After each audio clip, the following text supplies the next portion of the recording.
សួស្តីទាំងអស់គ្នាខ្ញុំបាទ Zero ថ្ងៃនេះខ្ញុំមានខ្សែភាពយន្តមួយយកមកសម្រាប់ជជែកទាំងអស់គ្នាបានទស្សនាដែលសរុបមកដែរគឺនិយាយអំពីប្តីប្រពន្ធពីរនាក់ក្រោយពីការបាត់បង់កូនជាទីស្រឡាញ់របស់ពួកគេហើយពួកគេក៏បានទៅចូលរួមពិធីបុណ្យសពឪពុករបស់ពួកគេដែលបានស្លាប់នៅក្នុងភូមិដាច់ស្រយាលមួយដែលមានមនុស្សស្លាប់តគ្នាហើយចង់ដឹងសេចក្តីល្អមួយយ៉ាងណាបន្តទៀតតើអ្នកទាំងអស់គ្នាទៅទស្សនាការសម្ដែងរឿងរបស់ខ្ញុំទាំងអស់គ្នាប៉ុន្តែមុននឹងចូលដល់ការសម្ដែងរឿងសូមអ្នកទាំងអស់គ្នាកុំភ្លេចជួយចុច Subscribe ចុចសញ្ញាកណ្ដឹងឲ្យខ្ញុំអ្នកមួយផងរឿងយើងចាប់ដើមមកគេបាននិយាយអំពីជំនឿលើព្រះម៉ែ Maria Laenza បានរីកដុះដាលយ៉ាងខ្លាំងនៅក្នុងប្រទេសវេណាស៊ុយឡាអស់រយៈពេលជាង400ឆ្នាំមកហើយពួកគេក៏បានជឿថាវិញ្ញាណទាំងឡាយរស់នៅលាយឡំជាមួយនឹងពួកយើងហើយដើម្បីរងចាំជួយជ្រោមជ្រែងឲ្យយើងមានការរីកចម្រើនហើយនៅទីនោះក៏មានសាច់រឿងនៃវិញ្ញាណមួយដែលពួកគេមានភាពភ័យខ្លាចបំផុតផងដែរហើយមកសេរីយើងក៏បានឃើញថាមានស្ត្រីម្នាក់ចេញពីចម្ការទាំងអាយុអត្រាតហើយក៏ប្រទះឃើញមានឡានមួយបាក់កាត់នៅទីនោះហើយនាងក៏បានរពួនរួចមកក៏បានដើរបានប្រមាណជំហានក៏ងាកមកក៏បានឃើញឡាននោះនៅពីខាងក្រោយ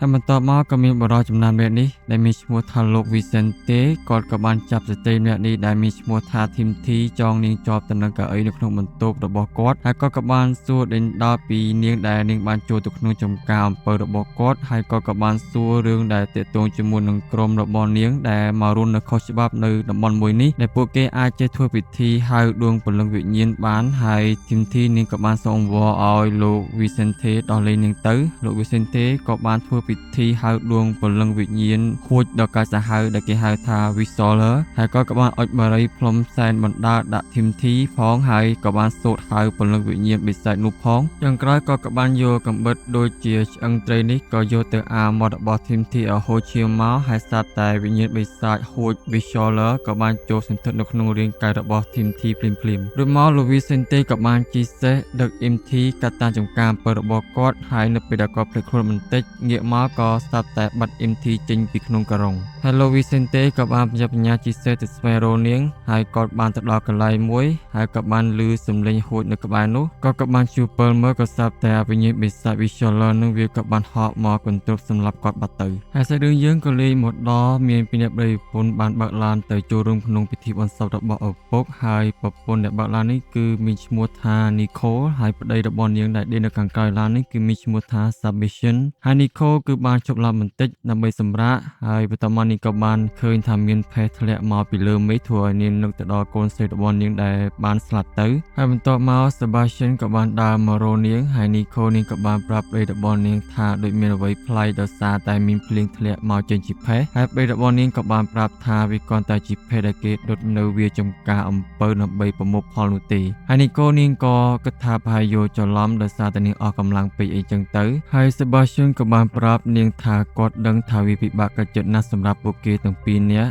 តាំងពី Danny កូនរបស់ពួកគេបានស្លាប់បាត់ទៅអស់រយៈពេល2ឆ្នាំកន្លងមកនេះហើយ Sebastian ក៏ចង់ឲ្យនីកូនាងរឹងមាំសម្រាប់ម្ដាយរបស់គាត់ដែលទើបនឹងបាត់បង់ឪពុករបស់គាត់ផងដែរហើយ Sebastian ក៏បានបន្តប្រាប់ទៀតថាគាត់ចង់ទៅមើលថែម្ដាយរបស់គាត់គឺដោយសារតែគាត់បានឃ្លាតឆ្ងាយពីផ្ទះទុកឲ្យពុកម្ដាយរបស់គាត់គឺនៅម្នាក់ឯងតែឥឡូវនេះឪពុករបស់គាត់បានស្លាប់បាត់ហើយចឹងនៅសល់តែគាត់ទេដើម្បីមើលថែម្ដាយរបស់គាត់ Nicole នាងយល់គ្រប់យ៉ាងហើយនឹងសន្យាថាមិនទៅណាចោលគាត់នោះទេពួកគេក៏បានអោបថ្លៃគ្នាបន្តិចក៏បន្តដំណើរទៅមុខទៀតលុះមិនយូរប្រមាណពួកគេក៏បានជិះឡានទៅដល់ផ្ទះរបស់ម្ដាយរបស់ពួកគេដែលកំពុងតែធ្វើពិធីបុណ្យសពឲ្យឪពុក Sebastian ក៏បានឈរមើលសពឪពុករបស់គេជាលើកចុងក្រោយហើយ Nicole នាងក៏មองឯលេងជាមួយនឹង Chano ដែលជាឆ្កែនៅទីនោះបន្ទាប់មកក៏បានឃើញ Petra ដែលធ្វើការនៅទីនោះហើយនាងក៏បានយកអាគ្រាប់ពីរនេះទៅដាក់លើភ្នែករបស់លោក Vicente ហើយក៏បានដាក់ជើងទៅបាត់ទៅពួកគេក៏បានហែសតរបស់លោក Vicente ទៅកាន់ព្រះវិហារ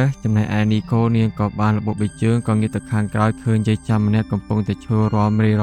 ម្នាក់ឯងរីឯនៅក្នុងព្រះវិហារលោកតាអាចារ្យកំពុងតែធ្វើពិធីហើយ Nicole នាងក៏បាននឹកឃើញទៅដល់កូនស្រីរបស់នាងដែលបានស្លាប់ទៅហើយនាងក៏មានអារម្មណ៍ថាអត់ស្រួលហើយក៏បានដើរចេញទៅខាងក្រៅដើម្បីបន្ធូរអារម្មណ៍ហើយពេលដែលយប់មកដល់ពួកគេទាំង3នាក់ក៏បានញ៉ាំអាហារជាមួយនឹងគ្នា Sebastian និង Nicole ពួកគេក៏បាននិយាយថាចង់យកអ្នកស្រី Isabel ដែលជាម្ដាយរបស់ពួកគេទៅរស់នៅឯទីក្រុងប៉ុន្តែអ្នកស្រី Isabel ក៏បានប្រាប់ទៅកាន់ពួកគេវិញថាគាត់គឺមិនចង់បោះបង់ផ្ទះនិងទីកន្លែងដែលគាត់រស់នៅតាំងពីយូរលង់ណាស់មកហើយព្រមទាំងគាត់មិនចង់ធ្វើជាប្រជាជនចំណាក់ស្រុករស់នៅខុសច្បាប់ដែលគេហៅថា squatter ទេហើយ Nicole នាងក៏បានឆ្ងល់ពីប្រជាជនដែលគេហៅថា squatter រួចមកអ្នកស្រី Isabel ក៏បានប្រាប់ Nicole ថាពួកប្រជាជននៃ squatter ពួកគេគឺជាប្រជាជនដែលជឿលើជំនឿព្រះម៉ែ Maria Lionsa ហើយពួកគេចាប់ផ្ដើមរៀបចំពិធីផ្សេងៗនៅឯក្បែរមាត់ទន្លេហើយពួកគេក៏បានសាងសង់ស្ពានហើយក៏រស់នៅលើភ្នំ Nicole នាងក៏បានឆ្ងល់ហើយអ្វីបានជាពួកយើងមិនអាចបណ្ដេញពួកគេចេញ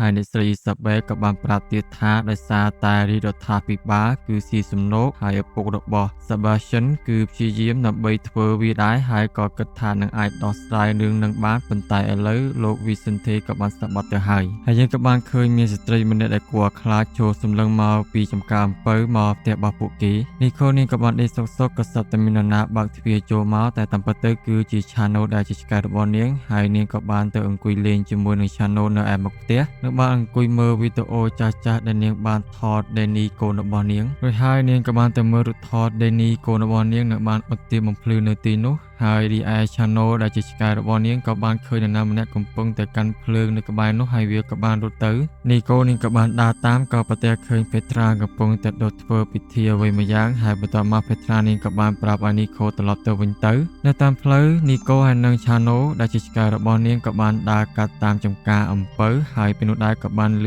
សំឡេងហួចហើយ Chano ដែលជាឆ្កែរបស់នាងក៏បានរត់ទៅតាមអាសំឡេងនោះចូលនៅក្នុងចំការអំពៅហើយ Nicole នាងក៏បានដើរចូលទៅក្នុងចំការអំពៅនោះដើម្បីស្វែងរក Chano ហើយក៏មានស្ត្រីចាស់ម្នាក់ចម្លែកកំពុងឈរមើលទៅកាន់ Nicole នាងក៏បានដើរទៅមុខបន្តិចក៏បានឃើញមានសត្វក្អែកហើរមកបុកនាងហើយនាងក៏បានរត់ចេញពីចំការអំពៅនោះបាត់ទៅលុះពេលព្រឹកមកដល់ Sebastian ក៏បានទៅមើលកសិដ្ឋានគោរបស់គាត់ហើយចំណែកឯ Nicole កំពុងតែដើរហៅ Chano ឆ្កែរបស់នាងពេញព្រៃបន្ទាប់មក Nicole នាងក៏បានដើរចូលទៅក្នុងផ្ទះបាយក៏បានទៅសួរ Petra កំពុងតែធ្វើម្ហូបហើយ Petra នាងក៏មិនបានដឹងថាឆ្កែរបស់នាងនៅទីណាដែរហើយនៅពេលដែល Petra កំពុងតែអាកមន់ Nicole នាងក៏បានដើរចេញទៅបាត់ទៅបន្ទាប់មក Nicole នាងក៏បានដើរទៅមើលរូបថតនៅក្នុងផ្ទះហើយបានបើកមើលចំសៀវភៅដែលធ្វើពិធីសាសនាតាមបែបអបិយជំនឿរបស់ព្រះម៉ែ Maria Lionsa ហើយ Nicole នាងក៏បាននិយាយសម្រួលអារម្មណ៍ទៅកាន់គាត់ហើយអ្នកស្រី Isabel ក៏បានប្រាប់ទៅវិញថាគាត់គឺមិនអីទេ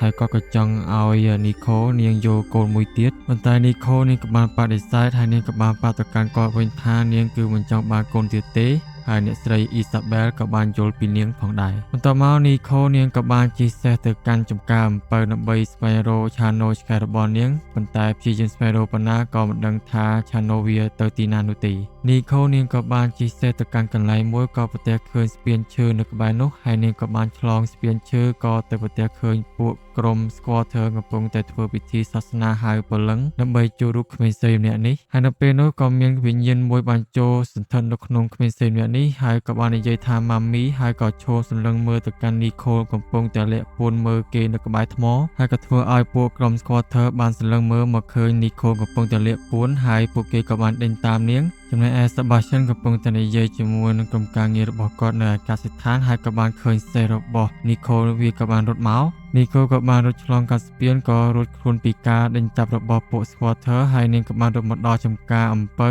ពេលនោះក៏មានស្ត្រីចម្លែកម្នាក់កំពុងតែឈរមើល Nicole នៅក្នុងចំការអំពៅរួចមក Sebastian ក៏បានជិះឡានស្វែងរក Nicole ឃើញនៅក្នុងចំការអំពៅផងដែរហើយមកដល់ផ្ទះពួកគេក៏បានញ៉ាំអាហារជាមួយនឹងគ្នាអ្នកស្រី Isabel ក៏បានប្រាប់ Nicole ឲ្យប្រយ័ត្នប្រយែងបន្ទាប់មកអ្នកស្រី Isabel ក៏បានប្រាប់ Sebastian ថាពួករបស់គេគឺសប្បាយចិត្តនៅពេលដែលបានឃើញ Sebastian គឺធ្វើការនៅទីនេះចំណែកឯ Sebastian ក៏បានប្រាប់ពួកគេថាសត្វចិញ្ចឹមនៅក្នុងកសិដ្ឋានបានបាត់ហើយក៏បានគិតថាប្រហែលជាពួកក្រុម squatter បានលួចសត្វចិញ្ចឹមក្នុងកសិដ្ឋានរបស់ពួកគេហើយក៏បន្តគិតទៀតថាប្រហែលជាក្រុម squatter គឺបានធ្វើរឿងអ្វីមួយទាក់ទងជាមួយនឹងឪពុករបស់គាត់ផងដែរប៉ុន្តែអ្នកស្រី Isabel ក៏មិនបានគិតដូច្នោះទេហើយ Sebastian គាត់គ្រាន់តែនិយាយដោយសារតែគាត់ប្រហែលជាស្អប់ពួកក្រុម squatter នេះចឹងទៅបន្ទាប់ពីនឹងមក Nicole នេះក៏បានទៅកាន់បន្ទប់របស់ Petra ហើយក៏ចង់សួរនាងអំពីជំនឿទៅលើព្រះម៉ែ Maria Lionsa Petra ក៏បាននិយាយប្រាប់ Nicole ថាព្រះម៉ែ Maria Lionsa គឺជាអ្នកដែលការពារយើងទាំងអស់គ្នា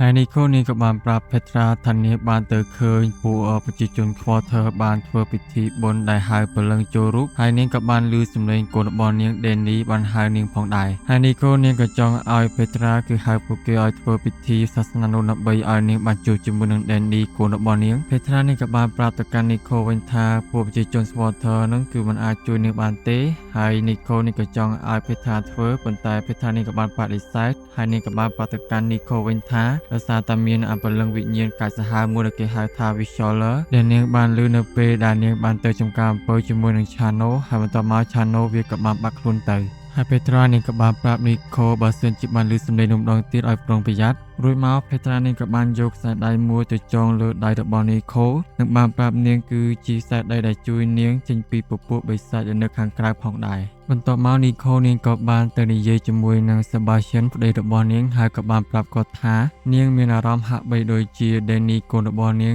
គឺចង់មកព្យាយាមតាក់ទងមកកាន់នាងហើយ Sebastian ក៏បានប្រាប់ទៅកាន់នីកូវិញថាគេគឺត្រូវការនាងហើយក៏មិនចង់ឲ្យនាងបាត់បង់តាណាដែរលុះពេលព្រឹកមកដល់ក៏មានបរិបពីរអ្នកធ្វើការនៅវាចំការអំពៅហើយក៏សត្វតែបានឮសំឡេងហួចនៅក្បែរនោះហើយបរិបអាខ្មៅនេះក៏បានដឹងថាវាជាសំឡេងហួចដែលចេញមកពីពួកពលឹងបិសាចដែលគេហៅថា Visualer ហើយក៏បានចង់រត់ចាក់ចេញពីទីនោះនិងបានប្រាប់គ្នាគាត់ចាប់ចាក់ចេញទៅហើយបរិបពាក់មួយនេះក៏បានព្យាយាមរកផ្លូវចាក់ចេញពីចំការអំពៅនោះតែសំណាងអាក្រក់ក៏ត្រូវបានអពលឹងបិសាចនៅក្នុងខ្លួនរបស់ស្ត្រីមនុស្សក៏ចាប់គាត់ហើយស៊ីស្លាប់បាត់ទៅហើយនៅពេលដែល Sebastian ទៅធ្វើការបាត់ទៅនីកូនាងក៏បានបើកមើលនៅក្នុងធុងសម្រាប់ក៏ប្រទះឃើញអាស៊ីភៅដែលនិយាយអំពីជំនឿចូលរូបរបស់ព្រះម៉ែ Maria Lionsa បន្ទាប់មកនីកូនាងក៏បានចូលទៅក្នុងព្រៃដើម្បីស្វែងរកពួកក្រុម Supporter ហើយនាងក៏បានឃើញពួកក្រុម Supporter កំពុងតែធ្វើពិធីឲ្យគ្នារបស់គេដែលទើបនឹងស្លាប់នីកូនាងក៏បានដើរចូលទៅហើយក៏បានប្រាប់ថានាងគឺចង់និយាយជាមួយនឹងពួកគេបន្ទាប់មកពួកគេក៏បាននាំនីកូទៅនិយាយនៅក្នុងផ្ទះហើយនីកូគឺបានប្រាប់ពួកគេថាចង់ឲ្យពួកគេធ្វើពិធីហៅ Danny កូនរបស់នាងប៉ុន្តែពួកគេក៏បានបដិសេធគឺមិនធ្វើទេណាមួយដោយសារតែធីមធីគ្នារបស់ពួកគេបានបាត់ខ្លួនហើយព្រមទាំងពួកគេកំពុងតែធ្វើពិធីបុណ្យសពឲ្យគ្នាគេម្នាក់ទៀតដែលទើបនឹងស្លាប់ដោយសារតែអពលឹងវិញ្ញាណបិសាច Visualer ផងដែរដូច្នេះហើយពួកគេគឺមិនបានជួយនីកូទេហើយទោះបីជានីកូនាងព្យាយាមប្រាប់បញ្យល់ពួកគេថាកូនរបស់នាង Danny បានស្លាប់ដោយសារតែគ្រោះថ្នាក់ចរាចរណ៍ប៉ុន្តែពួកគេទាំងអស់គ្នាគឺនៅតែបដិសេធមិនអាចធ្វើពិធីជួយនីកូបានទេចំណែកឯ Sebastian ជាមួយនឹងគ្នារបស់គាត់បានជិះសេះទៅដល់កន្លែងមួយក៏ប្រទះឃើញ Chano ឆ្កែរបស់គាត់បានស្លាប់ទៅលើដើមឈើហើយគ្នារបស់ Sebastian ក៏បានសន្និដ្ឋានថាការស្លាប់របស់ Chano ឆ្កែរបស់គាត់គឺដូចជាការស្លាប់របស់ឪពុករបស់ Sebastian កាលពីលើកនោះដែរគឺធ្លាយពោះវៀនជាមកខាងក្រៅដូចគ្នាហើយនៅពេលដែលនីកូនាងចង់ត្រឡប់ទៅវិញក៏បានឃើញបរិសម្នាក់ដើរមកប្រាប់នាងថាគេគឺអាចធ្វើពិធីឲ្យនាងបានហើយកូនរបស់គេគឺអាចចូលរូបដើម្បីហៅពលឹងបានហើយគេគឺត្រូវការលុយប៉ុណ្ណេះហើយនីកូនាងក៏បានសន្យាថាឲ្យលុយនោះតែបរិសម្នាក់នោះគឺយកព្រមធ្វើពិធីឲ្យនាងហៅកូនរបស់នាងមកនីកូនាងក៏បានជិះសេះត្រឡប់មកវិញក៏បានប្រទះឃើញប្តីរបស់នាងនៅក្បែរនោះហើយ Sebastian ក៏បានទៅបង្ហាញថា Chano ឆ្កែរបស់ពួកគេគឺបានស្លាប់បាត់ទៅហើយប្តីរបស់នាងក៏បានប្រាប់នីកូថាគឺប្រហែលមកពីប្រជាជន Supporter ហើយក៏បានប្រាប់ទៅកាន់នីកូកុំឲ្យទៅណាម្នាក់ឯងឲ្យសោះចំណែកពេត្រាកំពុងតែធ្វើពិធីសាសនាចម្លែកមួយនៅក្នុងបន្ទប់របស់នាងដើម្បីបញ្ជាចេញពួកពលឹងបិសាចអាក្រក់ៗឲ្យចាក់ចេញពីទីនេះកុំឲ្យត្រឡប់មកវិញនៅពេលដែលពួកគេកំពុងតែហូបបាយ Sebastian ជាមួយនឹងម្ដាយរបស់គាត់គឺបានឆ្លោះគ្នាប្រកែកយ៉ាងខ្លាំងទៅលើរឿងឪពុករបស់គាត់ដែលបានស្លាប់គឺដោយសារតែ Sebastian គិតថាដោយសារតែមានគេសម្លាប់ចំណែកឯអ្នកស្រី Isabel ក៏បានប្រាប់ទៅកាន់ Sebastian យ៉ាងខឹងវិញថាដោយសារតែគាត់ទុកឪពុកម្ដាយចោលហើយនៅពេលដែលឪពុករបស់ Sebastian បានស្លាប់ទើបតែឃើញក្បាលរបស់ Sebastian គឺបានត្រឡប់មកវិញហើយគាត់គឺបានដឹងអំពីទុក្ខវេទនារបស់ឪពុករបស់គាត់ដែលបានរងចាំគាត់នៅពេលដែលបានឃើញគាត់ត្រឡប់មកវិញហើយបន្ទាប់ពីនឹងមកនីកូនាងក៏បានទៅជួបជាមួយនឹងពេត្រាកំពុងតែដុតអ្វីម្យ៉ាងនៅក្នុងចំការអំពៅហើយនាងក៏បានសួរទៅកាន់ពេត្រាហើយអ្វីបានជាពួកក្រុម Supporter គឺសម្រាប់ Chano ឆ្កែរបស់នាងពេត្រានាងក៏បានប្រាប់ទៅកាន់នីកូវិញថាគឺមិនមែនពួកក្រុម Supporter ទេដែលសម្រាប់ឆ្កែរបស់នាងហើយនាងក៏បានប្រាប់រឿងរ៉ាវនៃពលឹងវិញ្ញាណបិសាចហួចដែលគេហៅថា Visualer នឹងទៅកាន់នីកូស្ដាប់កាលពីយូរលង់ណាស់មកហើយក៏មានក្មេងប្រុសម្នាក់គឺឆ្លាតក្នុងការប្រមាញ់ដោយប្រើល្បិចរបស់គេគឺការហួចហើយថ្ងៃមួយឪពុករបស់គេគឺបានឃើញគេកំពុងតែធ្វើទរណកម្មឆ្កែរបស់ខ្លួនឯងហើយបន្ទាប់មកគេក៏បានទៅសម្លាប់ឪពុករបស់គេដោយធ្វើទរណកម្មផងដែរហើយក្មេងប្រុសម្នាក់នោះក៏ត្រូវបានគេសម្លាប់នៅលើភ្លើងប៉ុន្តែក៏គឺមិនឈឺចាប់មិនស្រែកមិនអីទាំងអស់ក៏គ្រាន់តែហួចជាធម្មតាប៉ុន្តែពលឹងវិញ្ញាណរបស់គាត់គឺនៅតែតាមប្រមាញ់សម្លាប់មនុស្ស នីកូនេះក៏បានសួរទៅកាន់ភេត្រាវិញថាហេតុអ្វីបានជាដួងព្រលឹងវិញ្ញាណរបស់ក្មេងប្រុសម្នាក់នឹងគឺត្រឡប់មកវិញភេត្រានេះក៏បានប្រាប់ទៅកាន់នឹងវិញថាដោយសារតែពួកក្រុម Swatter បានធ្វើពិធីហៅវាមកហើយក៏គ្មានអ្នកណារស់នៅសុខសប្បាយនោះទេគឺភ័យខ្លាចជាមួយនឹងដួងព្រលឹងវិញ្ញាណរបស់ក្មេងប្រុសម្នាក់នឹងដែលហៅថា Visualer វាត្រឡប់ទៅផ្ទះវិញនីកូនេះក៏បានអង្គុយបើកមើលអាសៀវភៅដែលនិយាយអំពីការចូលរោគនៃជំនឿរបស់ព្រះម៉ែ Maria Lyanza ព្រឹកបន្ទាប់នីកូនេះក៏បានទៅជួបតាមការណាត់ជួបធ្វើពិធីហើយក្មេងស្រីម្នាក់គឺមកចាំទទួលនាងដែលជាអ្នកដែលចូលរោគឲ្យនាងផ្ទាល់ដែលមានឈ្មោះថា Gracie ហើយនីកូនាងក៏បានភ្ញាក់ផ្អើលនៅពេលដែលបានឃើញ Gracie នាងជានិយាយភាសាបរទេសដែរហើយ Gracie ក៏បានប្រាប់ទៅកាន់នីកូថានាងគឺជានិយាយភាសាអង់គ្លេសដោយសារតែម្ដាយរបស់នាងបានបង្រៀនដែលគាត់មានឈ្មោះថា Timothy នីកូក៏ចង់ដឹងពីការចូលរោគបែបម៉េចរបស់ Gracie នាងក៏មិនសូវដឹងច្រើនដែរដោយសារតែនាងទើបតែធ្វើបាន2លើកតែនាងក៏បានប្រាប់ទៅកាន់នីកូខ្លះៗឲ្យដឹងថាពេលដែលដួងព្រលឹងចូលរោគរបស់នាង Gracie គឺនាងមិនដឹងអ្វីតតែសោះសូម្បីតែការចងចាំក៏នាងមិនចាំដែរចំណែកឯបរិសុទ្ធម្នាក់នេះកំពុងតែធ្វើការនៅក្នុងកសិដ្ឋានចិញ្ចឹមគោក៏ស្រាប់តែបានឮសំឡេងហួចហើយបន្ទាប់មកក៏ត្រូវបានព្រលឹងបិសាចនៅក្នុងខ្លួនស្ត្រីម្នាក់បានហក់មកចាក់សម្លាប់គាត់បាត់ទៅ Gracie នាងក៏បាននាំនីកូទៅកាន់កន្លែងធ្វើពិធីហើយឪពុករបស់ Gracie ក៏បានជិះមកទទួលលុយ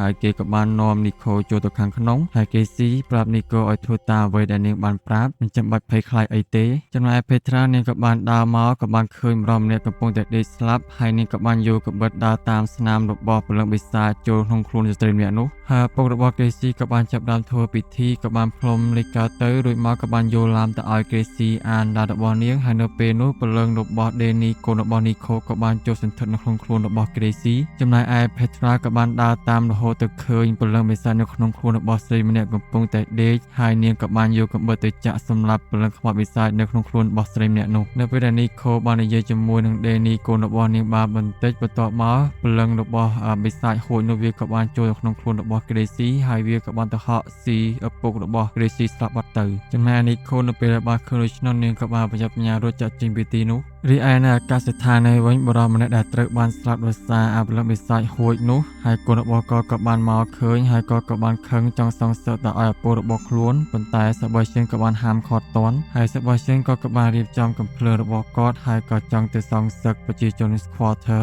នៅតាមផ្លូវ Sebastian ក៏បានទៅជួបជាមួយនឹង Nico ហើយនាងក៏បានជិះឡានឈប់មកប្រាប់ថាឲ្យពួកគេត្រឡប់ទៅវិញហើយកុំទៅសងសឹកក្រុមពួក Squatter អីដោយសារមិនមែនជាស្នាដៃរបស់ពួកគេទេគឺជាព្រលឹងបិសាចហួច Visualer ដោយសារតែនាងបានសុំឲ្យគេធ្វើពិធីហៅដួងព្រលឹងរបស់ Danny កូនរបស់នាងតែក៏ត្រូវបានព្រលឹងបិសាចហួចវាក៏ចូលសន្ធិដ្ឋនៅក្នុងខ្លួនរបស់ Gracie ហើយក៏បានសម្លាប់ឪពុករបស់ Gracie ស្លាប់បាត់ទៅ Sebastian ក៏បានថាឲ្យ Nico ធ្វើរឿងឈួតឆ្កួត Danny កូនរបស់ពួកគេគឺបានស្លាប់បាត់ទៅហើយគាត់ក៏បំពោះស្ដាប់តាម Nico ដែរក៏នាំគ្នារបស់គាត់ជិះចាក់ចេញទៅអស់បន្ទាប់មក Nico ក៏បានជិះទៅផ្ទះហើយក៏បានប្រាប់មេសេ Isabel ពីរឿងដែលនាងបានធ្វើពិធីហៅដួងព្រលឹងរបស់ Danny កូនរបស់នាងហើយក៏ត្រូវបានព្រលឹង Visualer បានចូលមកហើយក៏បានសម្លាប់ឪពុករបស់ Gracie Nico នេះក៏បានគិតថារឿងទាំងអស់នោះគឺជាកំហុសរបស់នាងប៉ុន្តែអ្នកស្រី Isabel ក៏បាននិយាយលើកទៅចិត្តឲ្យនាងជប់គិតច្រើនទៅចំណែកឯ Sebastian ក៏បានយកភ្លើងទៅដុតចំការវាអំពៅនោះហើយចំណែកឯ Petra ក៏បានយកសាកសពរបស់ស្ត្រីនោះទៅដុតចោលនៅក្នុងព្រៃផងដែររីឯនៅផ្ទះនេះវិញ Nico ជាមួយនឹងអ្នកស្រី Isabel ក៏បានឮសំឡេងហួចនោះវាបន្លឺឡើងហើយបន្ទាប់មកក៏បានឃើញ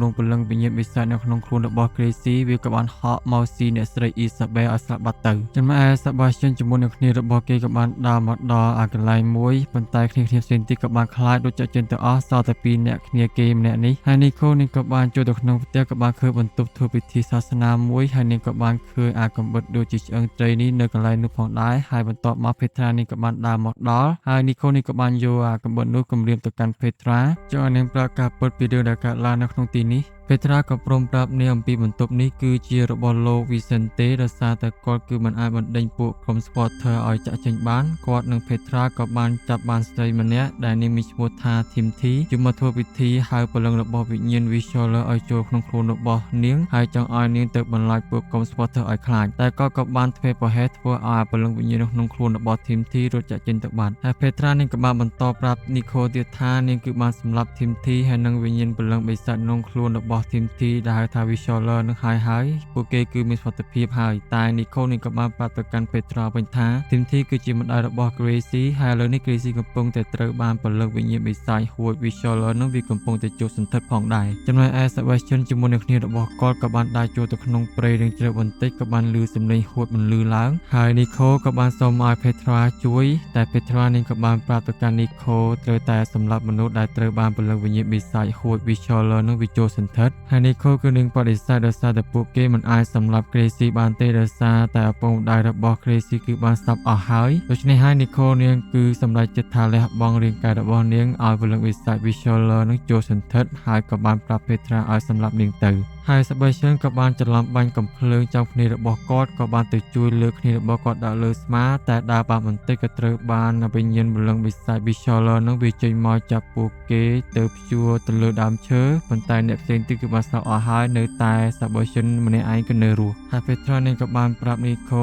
ឲ្យធ្វើតាមវិធីរបស់នាងគាត់តែសូត្រតាមអ្វីដែលនាងបានប្រាប់ហើយនឹងយកអាកាំបិតទូករៀងដូចជាឆ្អឹងត្រីនេះដាក់ទៅនឹងភ្លើងហើយក៏បានធ្វើពិធីដើម្បីឲ្យអាពលឹងបិសាច Visualer នឹងវាចេញមកហើយពួកក្រុមប្រជាជន supporter ក៏បានចូលទៅក្នុងព្រៃប្រទះឃើញសាកសពជាច្រើនដែលព្យួរលើដើមឈើហើយពេលនោះក៏បានឃើញ Sebastian យើងនៅរស់ផងដែរចំណែក Nico នាងក៏បានបន្តធ្វើពិធីរហូតដល់អាពលឹងវិញ្ញាណបិសាច Visualer នឹងវាក៏បានដើរតាមនាងហើយនាងក៏បានដាក់អន្ទាក់ឲ្យវាជាប់ចូលទៅក្នុងទ្រុងហើយនៅពេលនោះ Nico នាងក៏បានលោតហក់ទៅបុកជាមួយនឹង Petra ធ្វើឲ្យ Petra នាងខ្ទាតទៅជាប់ជាមួយនឹងអាបិសាចវិញ្ញាណ Visualer នឹងហើយវាក៏បានកាច់កសម្រាប់ Petra ស្លាប់បាត់ទៅហើយ Sebastian ជាមួយនឹងប្រជាជន supporter ក៏បានមកដល់ទីនោះផងដែររួចមក Nico នាងក៏បានរត់ចាក់ចេញទៅក្នុងបន្ទប់មួយចាក់សោឲ្យចិត្តហើយនាងក៏បានធ្វើពិធីយកអាកំបិតនោះទៅអាមាត់របស់នាងហើយអាពលឹងបិសាច Visualer នឹងក៏បានចេញពីក្នុងរូបរាងកាយរបស់ Gracie ហើយវាក៏បានចូលទៅក្នុងខ្លួនរបស់ Nico វិញ Sebastian ក៏បានបុកទ្វារទម្លុះយ៉ាងខ្លាំងយក Nico ជាមកខាងក្រៅ